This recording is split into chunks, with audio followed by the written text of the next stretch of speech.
A very good afternoon to everybody and a hearty welcome to all our crypto friends. I'm Rekha Khan, your webinar host, and I'd be extending a warm welcome to Tarusha Mittal, an expert in Metaverse and Web 3.0 and NFT for the webinar today. Today, we're going to be talking about why do brands need NFT. On joining, you would have noticed that you all are in mute.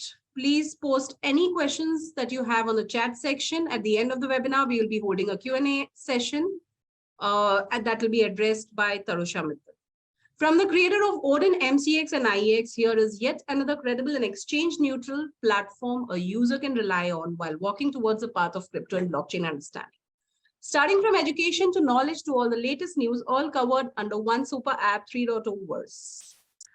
From a novice to a professional trader, every market participant can have a slice of information readily available at the touch of their fingers. Let me first take you through the 3.0 University, 3.0 TV, and 3.0 Wire services. As you're all aware, crypto and blockchain ecosystem is expanding rapidly, making it tough to keep up with all the events, prices, and news. However, what if we have a companion app like our buddy that walks beside you, thinks like you, and responds to our expectations?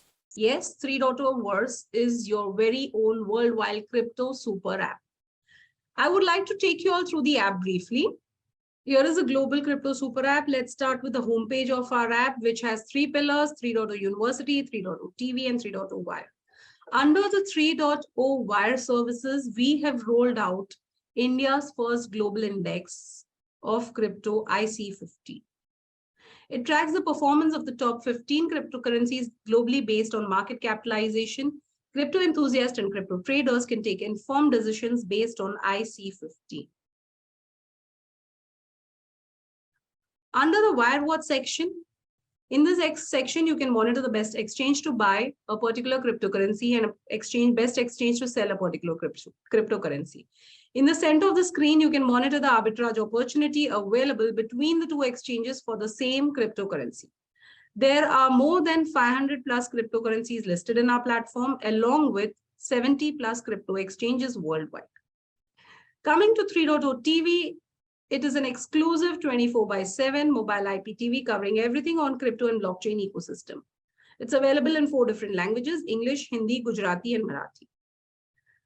Talking about the university vertical, it's the world's first digital university to offer courses on crypto and blockchain at a single click of the app.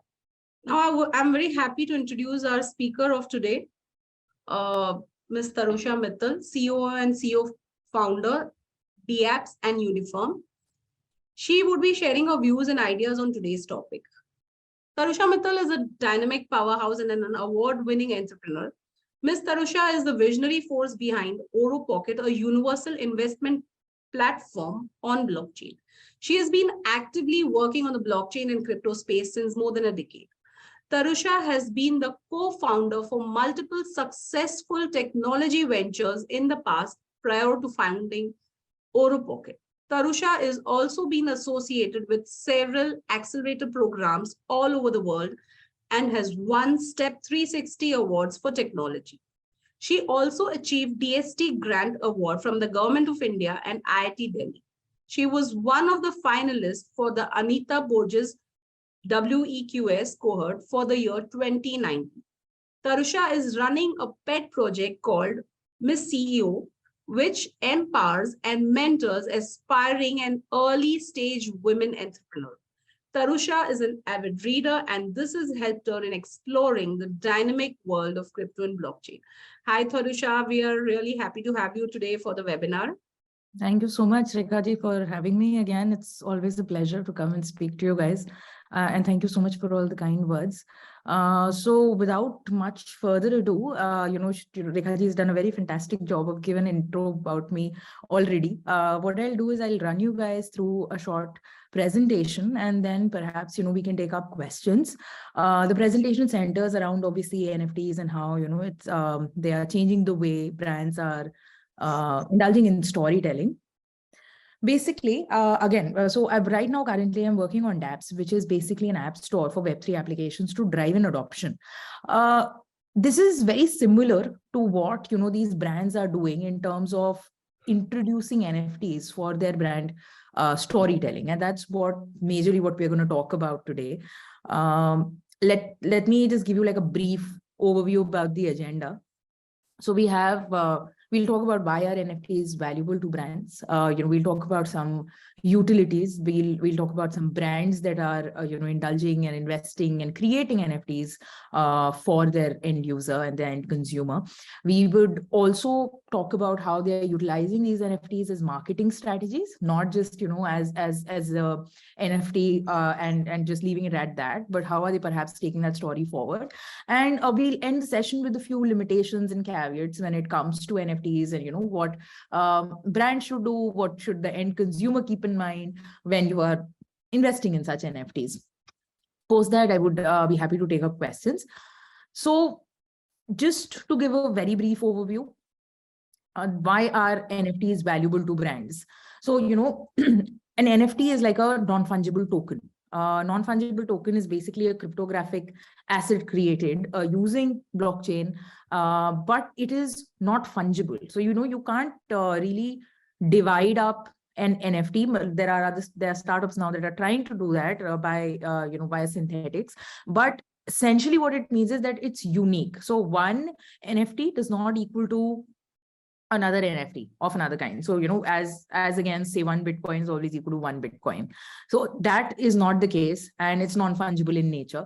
So NFTs are unique, right? They can't be exchanged at an equivalency, and they have different identification codes, which are very unique to them. So pretty much like a fingerprint, that you guys have and all of us have, that is very unique to us as individuals. So every NFT is unique like that. It has basically what makes it unique is that there is metadata, there is identification codes that make it very, very unique to itself. The significance of NFTs for brands basically lies in their ability to, say, authenticate a purchase, maybe, or monetize some digital assets, or sell digital assets which are backed by, say, a physical asset. It could be anything. It could be art, audio, video, but then those are a little conventional.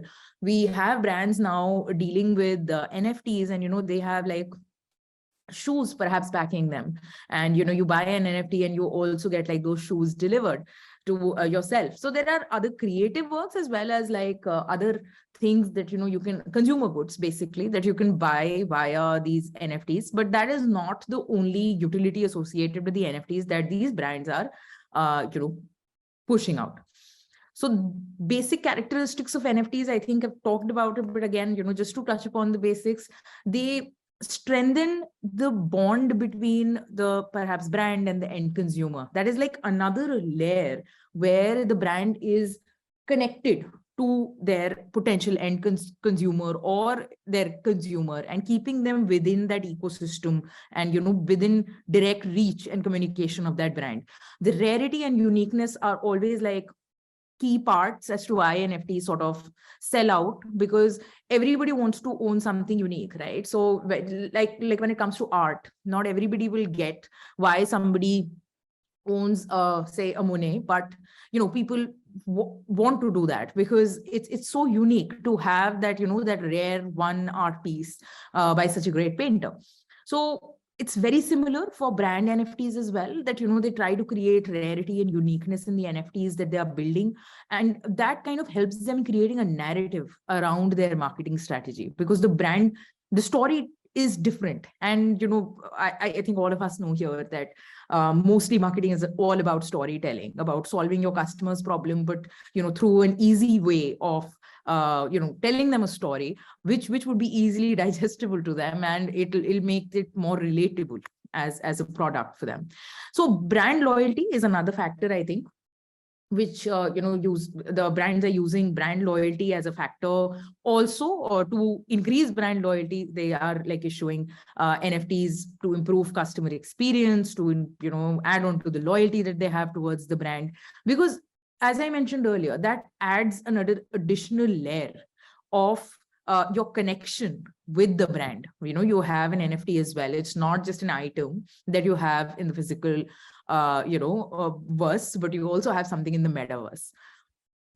So now touching upon the use cases for NFTs. So traditionally NFTs, when they started off, I had heard of NFTs when crypto kitties was all a rage. So like with the virtual, you could get like an NFT for a virtual pet of sorts, and that became like the time when NFTs. This is like early 2020, 21, when NFTs started like gaining some mass popularity.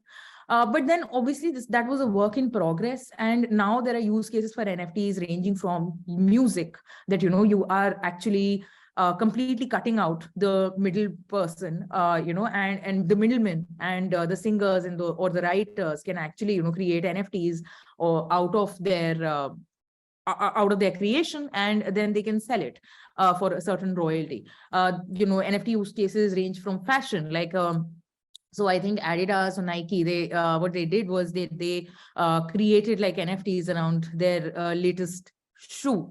And the shoes that they were selling, those NFTs were backed by the physical shoe as well, but it was just an additional thing that, and it was something to perhaps flaunt. It becomes like a luxury or a status symbol also, that, I have these, like, see, any which way people buy branded stuff, a lot to do with quality, but also to do with the fact that, you can flaunt it. With like, okay, this is like a luxury brand that, I own. So when an NFT is associated with it, has the same narrative that, okay, this is like a luxury brand's NFT.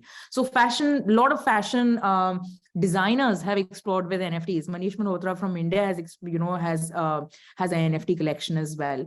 So luxury goods, again, same brand. This is like a good use case for NFTs because they're unique, they're one of a kind, and you are selling it. It's not like there is infinite supply of that particular good. So they associate it with an NFT, and then the NFT is also rare and unique.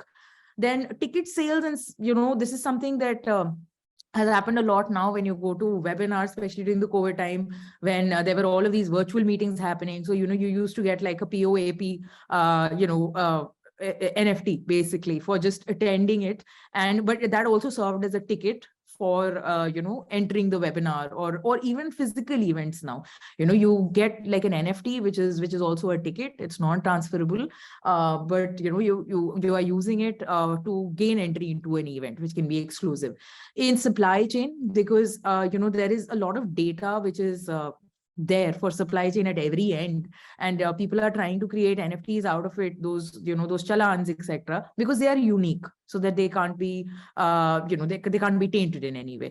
Then obviously gaming, virtual assets in the gaming space, in the metaverse. People buy skins, guns, and whatnot for games, and they purchase it as an NFT rather than. So we were always like purchasing these things, but now we have an additional layer that, okay, this is unique and it's an NFT. I think that even kids of the 90s and 80s, they will remember, right? And you used to have like digital video games. We had that option of like upgrading or buying more coins or whatever. So now you have a digital asset, which might be perhaps coins, or perhaps might be something to add to your character, but it's in the form of an NFT. In the metaverse, again, a very similar use case is there, that in the metaverse, you can purchase pieces of land and virtual real estate, and even real, some land pieces, etc., are bought and sold with the NFT. So I do think that moving forward, or when you purchase a house, it will be basically an NFT. You'll have the house in the real world, but it will be an NFT that'll be given to you, because blockchain is really secure, and there is transparency, and it's very quick, and it's efficient. Moreover, like all of this paperwork, I think everybody in India knows how horrible civil cases are, and everybody's seen one case like that in their family or extended family. So that kind of goes away when you're using blockchain into these transactions, because the data cannot really be changed just by forging a signature. So that kind of takes that away, and it makes the entire transaction more efficient. And people are now doing that via metaverse as well. So these are some of the use cases that are for NFTs. But I would again say that these uses, there is also identity, like very similar to tickets, that there people are using DIDs. And I think moving forward, this is all a work in progress. I think every day we see new versions of utility that are being created by fantastic entrepreneurs in the metaverse space. So this is a work in progress, but I do think that, at some point I used to think, what's the point for NFTs, especially when I had heard about it in the CryptoKitties era. But now, I've become a convert. I think, NFTs have like multifarious uses. So now just to walk you through some examples of how NFTs are perhaps utilized in, say, movies. Okay. So I think all of us heard about Amitabh Bachchan coming up with a collection. There are, Warner Brothers and Lionsgate. They are utilizing NFTs as a new source of revenue. So this is like intelligent thinking, that they know that the consumer would buy into the exclusive merch, say of their the films or the characters, and there are all of these cosplay ecosystems that are completely gaga over merchandise of certain franchise movies. So they are trying to milk that and create a different source of revenue for them in the metaverse space. So movie platforms have done that. Amitabh Bachchan had created his own NFT collection, and they basically create this revenue source based on their own IP, right? They own it. Salman Khan did something similar, and with his own NFT collection that he had created. But I wouldn't comment on how successful it was, but they've tried to get into the space because it's a new way of adding some additional revenue channel for their business. So that has obviously moved users away from physical discs and just moving to digital files and streamings, but that was already happening. So the NFTs have given it even a further push, that it's all online and it's all virtual. Nobody really goes anymore and gets like a VHS or a CD and plays it. That doesn't happen anymore there. So NFTs have given it a further push, I believe. So movies people have used NFTs for posters, for music, for short scenes that they are giving out, for poetry. Like I think Amitabh Bachchan had done something vis-a-vis his poetry as well, or his father's poetry he was reciting. I'm a little hazy on the details. Salman Khan had done it with the posters. So these guys are trying to basically get into the NFT space because they are really utilizing their intellectual property and putting it in the metaverse. So NFTs in music, I think, we've kind of talked about it already. It's very similar to what you find, say, on Apple Music, etc. But because then, they have to give Apple a cut. So a lot of these musicians have started issuing their own NFTs, like, Steve Aoki did it. And they truly believe that there was an entire movement, right, before Spotify and even after Spotify, that why do musicians need to give like a cut to these middlemen? Because by the time the money reaches them, it's like pittance. So they did not want to get involved and take on perhaps the big stalwarts of the music industry. But lots of electronic music producers and artists have basically exploring NFTs and issuing their creation in the metaverse space via NFTs. So that also becomes like a new way of driving in storytelling. Their narrative is that, so with movies, it's like, okay, you own a part of the memorabilia, and you become like, it's like an exclusive thing that you have. And there are, as I said, there are cosplay ecosystems, and there are ecosystems, and there are really reverent fan groups, right? For all of these franchises and actors, they want to get into it, they want to buy it. With music, it's very similar. That it is, their narrative has been largely that, okay, we're cutting out the middleman and reaching our users directly, and then they get to own that piece. So it's traditional, actually, in a way, to think that like they were used to create CDs, if somebody was burning their own CDs and perhaps selling it directly to you. But it's very similar like that. They're just cutting out the middleman, and it's a good story. It sells. Everybody wants artists to get their due because they're putting in so much hard work. NFTs in fashion is another utility, like I had talked about. Like Tiffany's had, so this is exactly what they had launched. So they launched 250 limited collection NFTs. It was connected to Yuga Labs. These are BAYC guys and CryptoPunk. So for 30 Ethereum, I think that was the floor price that was set when it was launched, Punk holders could get like a pixelated character of their own avatar into a real life Tiffany's necklace. So this was an example of merging of those two things, that, okay, this is your avatar in the metaverse, and we are going to give you an NFT, and you're going to back it up with a real life Tiffany's necklace. So Tiffany's is like something, in, I think abroad it's like a bigger thing. Here in India, think of it like, I don't know, Hazuri Lal or any of those big brands, like big jewelers, where people trust that, they would not get scammed in any way. If they come out with like Aishwarya Rai NFTs, perhaps, or something like that, because they, those are the brand ambassadors there.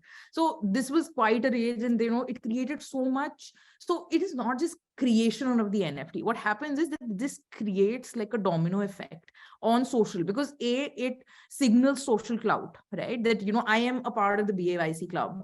I have a Tiffany's necklace, and I also have, like, my real life avatar is like being minted there. So there was a lot of social signaling that helps the brand, because, somebody will, once they get it, they're bound to share it on their socials, talk about it. So it creates brand awareness. It creates FOMO to, get into that brand's ecosystem in some way, and, be able to signal luxury, signal that clout in some way. People really tend to follow each other. So then, they want to perhaps do the same thing and have that same entity. It's like when we were kids and we had like one Tezos, the Tezos that we used to get with some chips, etc., or those Pokemon cards, and your friend had it, so you wanted to get it too, and then perhaps swap. But this is essentially what these guys are, that same mentality is what they are targeting with these NFTs, by merging the metaverse as well as the real world. So again, similarly, Gucci, Prada, Givenchy, all of these very luxury, high-end brands have embraced NFTs as a digital avenue for product revenue. So, they might or might not back it with the physical product, but that is like in the TNCs, and, you should read that before you do put in your money. But mostly that is what they've done. They've opened up stores in the metaverse, and, that can be accessed, and the experience is enhanced with, say, an Oculus or a AR VR set, that, you feel exactly like being in a store, and you buy something, and then obviously the touch and feel of it, I think that, the technology has not gone so far, but I think any day now. You basically have the same experience of being in a store, but in a virtual way, from the comfort of your home, and you choose something, and, you buy an NFT, and it also gets delivered to your house. So it's just about adding and enhancing that retail experience. I talked a lot about this in, with Walmart, that this is like the next level of where we are going, because convenience has become so important, and social signaling has become so important. Like, wherever there is disposable income, there will be people who would want to buy things, or would buy for things that are more high end, and just so that, they have something to show their clout with. Like, nobody would have thought that we would be ordering all our groceries using an app. Like, probably 10 years ago, I wouldn't have thought of that. I wouldn't have thought that, okay, I wouldn't call my local Kirana store and ask them to deliver, but I would rather just, add things on my app and just do it at the convenience. So retail experience has enhanced considerably, and the intent to enhance is even more with these, NFTs and these AR, VR experiences alongside. So how can NFTs bring value to brands? So, we've talked a lot about, but I'll touch upon this any which way. NFTs can be as standalone brand components, like we, talked about, basically increasing the perceived value or connection that you have with the brand. Giving them perhaps flexible ownership rights so that they can liquidate their position perhaps at a later time. They can leverage the consumer for, like, as I said, NFT replicas of, physical products and uniquely designed NFTs. And it can be a bundle containing both the physical NFT as well as the virtual NFT, creating exposure to brand elements like, NFT product launch, and then creating NFT marketing actions. Basically, again, you're launching it in the metaverse. Like, that sounds so cool. You're doing your launch in the metaverse.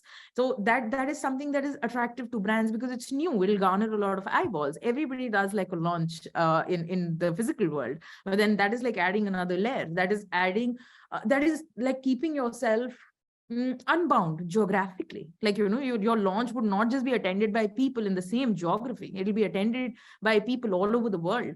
And they would be interested, because this is perhaps the direction that they believe in, that they believe that NFTs are the way to go. So a brand adhering to that kind of a narrative would speak more with them. So all of us, I think, have like certain brands that we just stick to for nostalgia or for whatever reason, and then we kind of stick to them. So this can be a point for several people who are perhaps not utilizing that brand right now, but then this NFT, metaverse, and this entire enhanced experience speaks to them so much that they become converts. So there are three stages. Obviously, then there is pre-purchase stage, where there is like brand awareness, so that will be like opening a shop in the metaverse. Then there is a purchase stage, right? So where somebody, you enhance your retail experience by allowing them to choose in the metaverse, and then perhaps bundling it and having it delivered to your house, which would be the post-purchase stage as well, because there'll be customer satisfaction and there is something tangible to perhaps hold on to. And the way you will remember the brand is it's two-tiered. So community building is also a very big part, by the way, of NFTs. I've talked a lot about like physical assets and how, brands want to milk NFTs to create like a narrative, but community building becomes like an integral part, because Web3 is all about community building, because Web3 is all about, owning a piece of what you are really enthusiastic about. So community is the heart of all of that. What do brands want? Brands want loyalty. How do they get, like, if they have loyalty, how do they converge all of these people who are crazy about that brand and they're raving, ranting fans together? I think that becomes then, it's like a cascading effect on the revenue. So just creating like engagement in other NFT communities would be like step one for these brands. Okay, this is like a big NFT community. Let me perhaps, talk a little about the NFT collection that we'll be launching, create some FOMO around it, giving them unique perks. So there are certain brands, what they do is not just that you get the physical product, but you also get some unique perks associated with the NFT. Like if you have the NFT, you get a discount at an XYZ club, or you can get an entry into an exclusive club. So these are just some examples. And there was an example of some luxury high-end brand, I'm forgetting the name right now, but what they had done was they issued NFTs, and there was a physical product backed by that NFT. But not only that, they also had like a yacht party for everybody that had that NFT. So you got to get to party on the yacht with like all of these brand ambassadors of that particular brand, because you were holding that NFT. There's exclusivity there. When you're talking about influencer marketing, which is like so big in brand storytelling nowadays, there is a very unique way that you can amalgamate these tools, NFTs and getting influencers involved, and perhaps letting your users actually meet your brand ambassadors. So that is interesting. Then as I said, you're creating a brand attachment through improve loyalty, through a better experience, through a new experience, through a layered experience, that you are actually indulging in storytelling at every level. So your customer is through and through engaged. And then if a customer is engaged, what do you think they do? They tell they tell their friends, they tell their family that okay, this is what you need to do, because this is exciting. And that itself is a win for the marketer. So again, talking about a little about the popular brands that have invested in NFTs, there is, I think Coca-Cola has done stuff, Starbucks, Budweiser, Clinique, Liquid Death, NFL has done something really big. So that's like the football league, right? And they went into it, and all of these big entrepreneurs, big brands, and investors in big brands, they are also dealing with NFTs. Like Mark Cuban was dealing with them. So that kind of, again, it just adds to the aura of NFTs. Brands utilizing NFTs as marketing strategy. So now let's talk a little specificity, which brands are doing what. So as I mentioned, Coca-Cola, launched its NFTs. This was in 2021, and they sold like I think it was $500,000 or $600,000 worth of NFTs.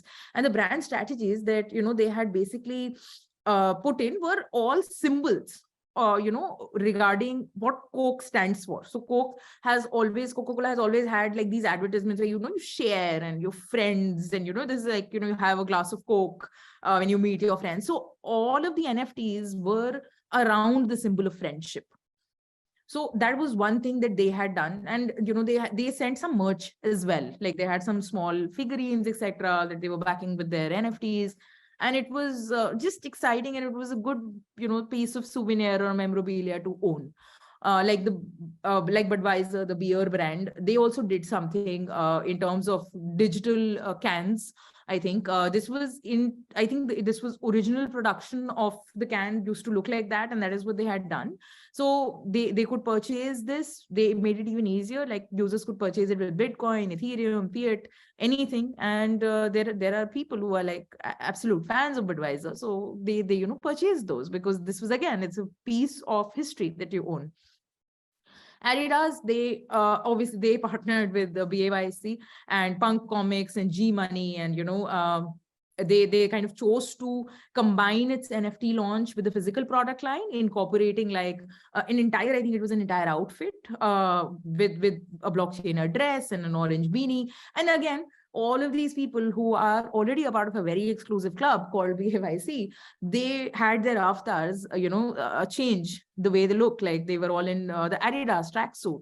So that is like, again, social signaling. And it also helps that they have partnered with an already very exclusive community, and they have like their bunch of followers as well. Again, creating a cascading effect where more people would be like, okay, I need to perhaps buy Adidas shoes. So that's what they did. McDonald's, I think, did something vis-a-vis McRib, McRib, and it was about customer loyalty. I think they offered NFTs to their customers as a prize, and they were supposed to, the users were supposed to retweet it to be eligible. Again, this is something that we do a lot. That again, this is for social clout, this is for social engagement, and you get the user or the person who has the NFT to talk more about it. Then again, it will create, you start trending, you might go viral. So that is what McDonald's did. So now talking a little about what are utility NFTs. So utility NFTs, as against just NFTs, say for a piece of art or a piece of music, they are a little different, because they are unique digital assets that offer valuation or use cases basically beyond just that particular piece. So it can be anything. It can be a physical asset, it can be a membership to a very exclusive club, it could be gated content, it could be exclusive entry to real world experiences. Like you buy an NFT and you go to a Daler Mehndi concert. Like you don't get to go there otherwise if you're not perhaps buying that NFT. By the way, Daler Mehndi utilized the metaverse. He was one of the first guys to do a concert in the metaverse. So this is just another example of how people are trying to reach beyond a certain geography. This NFTs really takes down those barriers, and that is something that we need to do in this global day and age when the world is becoming smaller. So coming back to utility NFTs, basically any NFT that gives you a utility which is aside from what it is representing is a utility NFT. It becomes a very interesting way to create become a part of the pop culture conversation, becomes very important for brands to create more revenue. So impact of utility on perception of NFTs. So this is, again, this is a number that keeps changing, I think, because as I said, this is work in progress. Every day, people are coming up with new and new experiments and new utilities for their NFTs.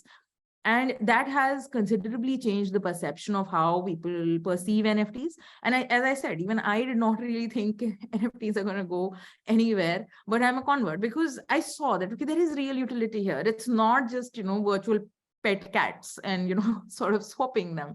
But even that, I think, has like a considerable following. So what do I know? But then market size of brand NFTs, these are like just some numbers, but these are mind-boggling numbers that this is the kind of revenue that a brand is able to add by just indulging and checking out and experimenting with the new technology. So it's very important for marketers to keep, their hands in every pie, and the founders, and to tell a better story about their brand, because storytelling ultimately becomes about being more relatable. And NFTs in that entire mix, and metaverse, you are becoming more relatable to the newer generation who's just starting to make money and have some disposable income. So expected size of NFTs, I think it's massive. It's going to keep growing. It's like right now, I think the CAGR stands at around 35-36% annually. And it's really huge. There are big studios just dealing with NFTs where you can outsource your work, and you can get it obviously at a large fee. But there are a lot of these very talented people who are creating, and there are platforms that will actually create your NFTs also. It's very simple. You can go and if you're looking at just art, then even OpenSea and Rarible, they give like a 2-step, 3-step process, and your NFT is minted. You don't necessarily need to come from a tech background. That is what I'm trying to come to. And that makes it very approachable. NFTs are approachable. Like when you talk about crypto tokens, people think that, okay, I'm not that financially literate, and I'm not that inclined to take risks, and I'm not thinking about investments right now, so I am not looking at them. But when it comes to NFTs have a story. NFTs have a story which is beyond that particular product. It completely changes the narrative. It makes it more relatable. So if somebody is, say, like the fan club president of Amitabh Bachchan's fan club, so they would want that piece. People store posters, right? They store all kinds of memorabilia. So this is like a part of that legacy, because they are diehard fans, and that makes it more relatable. Had it been like just a token that anybody would have released for their platform, that's not relatable. That is something that that comes with its own resistance, because somebody would have to sit down and think about it. This does not require that much thinking, because there is a story there, and you already understand these brands. You already know of these brands and these brand ambassadors, and just the NFT layer is making it all the more exciting. So this is like a demographic breakup. I think in 2021, these were the stats, but this came out in 2022 sometime. So Thailand users are like the most that are using or buying, investing NFTs, but mostly in a lot in USA and Canada, and then Southeast Asia. But it's a number that is growing. So I think these stats, they grow every day. So stats always tell you a story. When you look at it from perhaps like last year's stats, and look at it on a month-on-month basis, and you see that even in the bear market, it's a market that keeps growing, because people are looking at real utility. They can see utility, and they are purchasing it. So limitations and caveats, this is the last part. Limitations while investing in NFTs. See, intellectual property violations are still very rampant. There are scams, okay? I think scamsters will, you get technology to reduce scams, scamsters will find a way. So that still happens. And if you are not very, again, if you are not from the Web3 space, perhaps you wouldn't do the kind of due diligence a person from Web3 would do and check, right? That, whether there were any wash trades on that NFT to inflate that price. All of that you will check, because, you are part of Web3. But if you're coming from a background where, as I said, you're related to you're relating to the story, and you want to purchase into it, you might not do the right kind of due diligence, and you might get scammed. I think that happens in almost every industry. So but that is the thing. So, and they are not completely eco-friendly. Perhaps that is an argument against NFTs, because it takes computing power to mint an NFT, and that we don't really need to increase our carbon footprint anymore than it already is. It's an unregulated market in a lot of geographies. This is completely unregulated as is crypto, because policymakers, follow on innovation. They don't really lead the way, and it's iterative. So it's an unregulated market. But then, then again, I think a lot of investment classes are unregulated. There now people invest in wines and, whiskeys, and they're not always formally regulated markets either. There are just industry standards that people have. And it's a highly speculative market. So it can be very, very volatile. 3, problems with NFTs from like, again, from the user's perspective, there are different chains. So you have to know how to work on the interoperability bit, copyright issues, which I covered with the intellectual property bit, and the return on investment is never guaranteed, right? Because of the volatility of the market, because there is a very small chunk of the population that is still dealing with Web3 and crypto and NFTs. So any kind of a big movement really causes upheaval in the market. And that would, I think, go away once we have more people in the space joining in. But as of now, these are some caveats that you need to keep in mind as a user if you're investing in NFTs. And as a brand, I think the caveats would be making sure that you're creating an NFT that actually has a use case, not just creating an NFT because everybody's creating an NFT. So that should not be the case. Your brand story should not be on the basis of, okay, everybody has an NFT, so we should have it. There should be some substance to it. Like this seems a lot like what had happened a few years back with AI and ML. Every brand wanted to say that, okay, we have AI and ML in some way incorporated on our platform. But you don't need to just jump on the bandwagon without really having any meat there. So your brand story needs to relate why NFTs. It needs to be a good story which the user is able to understand and then perhaps make the purchase. So this is what I had for you guys for today. And yeah, I'm open to any and all questions. Thank you so much for being such a patient audience. So we have a few questions that we have with us now. And out of that, one of the question is, what is NFT marketing and how can brands leverage it? Okay, so I've talked about it a lot. We in this this particular last few minutes, that what is NFT marketing. So NFT marketing can be anything from the creation of an NFT that is to do with a brand asset to perhaps creation of an NFT or with a regular product. It could be a campaign, it could be influencer marketing ingrained, it could be an addition to the AR VR component that you're introducing in your retail space. There can be multiple ways in which NFTs can be incorporated in your brand. So if you're a ticket selling platform, then maybe instead of sending the ticket in a digital way, you say that, okay, we are issuing you an NFT. That just makes it more valuable. Like it makes it more interesting. So there are multiple ways, and I think I've talked a lot about it. So, absolutely. Yeah, cool.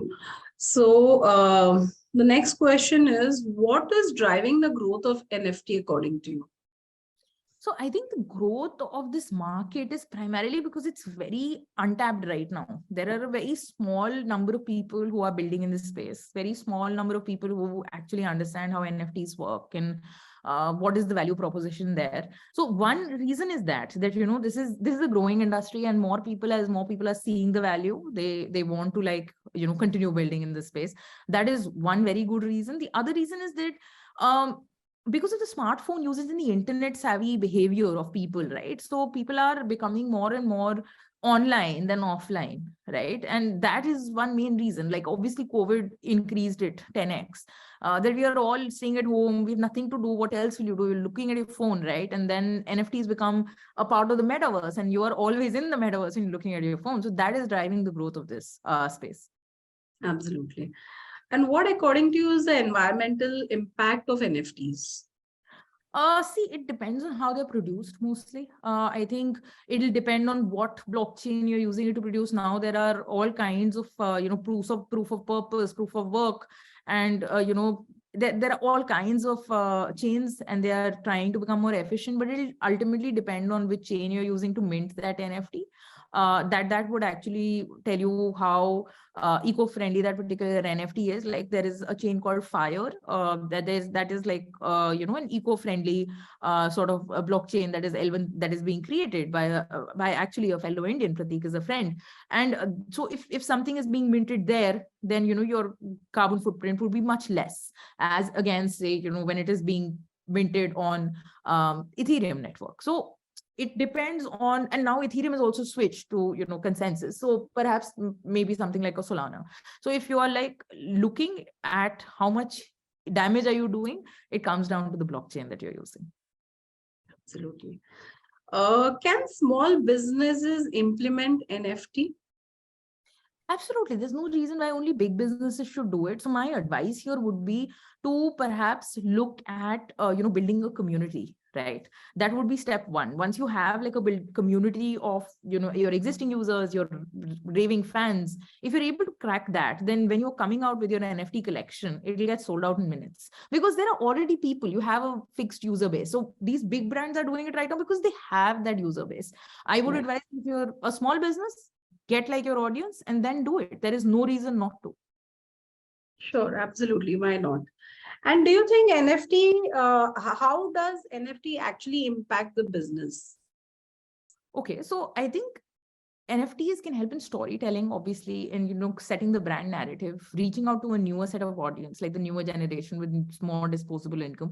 Most importantly, it creates a very good revenue channel, which is new and untapped. This is not something that was there before. So you are actually creating some revenue, and who doesn't like adding more revenue sources to the existing business. So that I think is a very important thing, and that is how it benefits business greatly. Absolutely, absolutely. I think that's about it. Those were the only questions that we had. I would like to thank Tarusha for taking out time and explaining us in detail about today's topic. Today's topic was really interesting and something which is of interest to me because I am a marketing person. So I would also like to thank all the wonderful audience who have been here and attended this session. Thank you so much. Thank you, Tarusha. It was have a nice day. Thank you Looking so much forward to for the having session. me. Yeah, and any of you, if you have any follow-up questions, anything, I'm very active on Twitter. My Ab- DMs are open. It's Tarusha M, so you can reach out to me directly. Thank you so much, Rekha, for having Absolutely. me.